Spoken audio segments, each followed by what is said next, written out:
வடார்காடு மாவட்டம் திருப்பத்தூரில் கிறிஸ்துகுல ஆசிரமத்தை நிறுவியவர் டாக்டர் சவரிராயன் ஏசுதாசன் ஆவார். அவரை அனைவரும் பெரியண்ணா என்றுதான் அழைத்தார்கள். ஒருமுறை சில இளைஞரோடு பேசி கொண்டிருந்தார். அப்பொழுது அவர்கள் அவருடன் 2 கேள்விகள் கேட்டனர். புகைக்கலாமா, திரைப்படங்களை பார்க்கலாமா என்பது. அக்கேள்விகள் 2 கேள்விகளுக்கும் அவர்களுக்கு சாதகமாக பதிலளித்தார். அந்த இளைஞர் அடைந்த சந்தோஷத்திற்கு அளவே இல்லை. ஆனால் ஒரு நிபந்தனை என்று தொடர்ந்தார். சிகரெட் பிடிப்பது தவறல்ல, ஆனால் உங்களுக்கு சிகரெட் வாங்கும்போது ஆண்டவருக்கு ஒன்று வாங்கி கொடுங்கள். சினிமாவுக்கு டிக்கெட் எடுக்கும்போது ஆண்டவருக்கு ஒரு டிக்கெட் எடுத்து உங்களோடு அழைத்து செல்லுங்கள் என்றார். அந்த இளைஞர் மிகவும் வெட்கத்தோடே துக்கத்தோடே தலை குனிந்தவாறே கடந்து சென்றனர். இன்றைக்கு பிசாசு இப்படித்தான் வாலிபரை மாயவலையில் சிக்க வைத்துள்ளான். வெறும் நேரப்போக்குத்தான், இதெல்லாம் பாவமாகாது என்று காது குளிர பேசுவான். நாம் ஜாக்கிரதையாக இருக்க வேண்டும். சவரிராயன் ஏசுதாசன் 31/8/1882 முதல் 19/4/1969 வரை 87 ஆண்டுகள் வாழ்ந்தார். One song.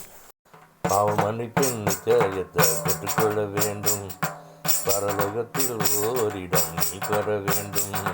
இயேசு தருகிறார், இன்று தருகிறார், அதற்காகத்தான் சிலுவையிலே ரத்தம் சிந்திவிட்டார், அதற்காகத்தான் சிலுவையிலே ரத்தம் சிந்திவிட்டார். பாவ மன்னிப்பின் நிச்சயத்தை பெற்றுக்கொள்ள வேண்டும், பரலோகத்தில் ஓரிடம் நீ பெற வேண்டும். இயேசு தருகிறார், இன்று தருகிறார், அதற்காகத்தான் சிலுவையிலே ரத்தம் சிந்திவிட்டார். பாவ மன்னிப்பின் நிச்சயத்தை பெற்றுக்கொள்ள வேண்டும், பரலோகத்தில் ஓரிடம் நீ பெற வேண்டும். இயேசு தருகிறார், இன்று தருகிறார், அதற்காகத்தான் சிலுவையிலே ரத்தம் சிந்திவிட்டார், அதற்காகத்தான் சிலுவையிலே ரத்தம் சிந்திவிட்டார். பாவ மன்னிப்பின் நிச்சயத்தை பெற்றுக்கொள்ள வேண்டும், பரலோகத்தில் ஓரிடம் நீ பெற வேண்டும். இயேசு தருகிறார், இன்று தருகிறார், அதற்காகத்தான் சிலுவையிலே ரத்தம் சிந்திவிட்டார். பாவ மன்னிப்பின் நிச்சயத்தை பெற்றுக்கொள்ள வேண்டும், பரலோகத்தில் ஓரிடம் நீ பெற வேண்டும்.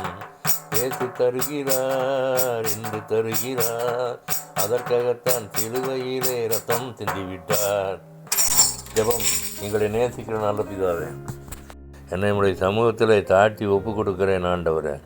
நான் புகைப்பிடிக்காமல், சினிமாவுக்கு போகாமல், பரிசுத்தமாய் வாழ கிருபை புரிய வேண்டும் என்று யெகோவா நாமத்தில் கெஞ்சி மன்றாடுகிறேன் பரிசுத்த பிதாவே.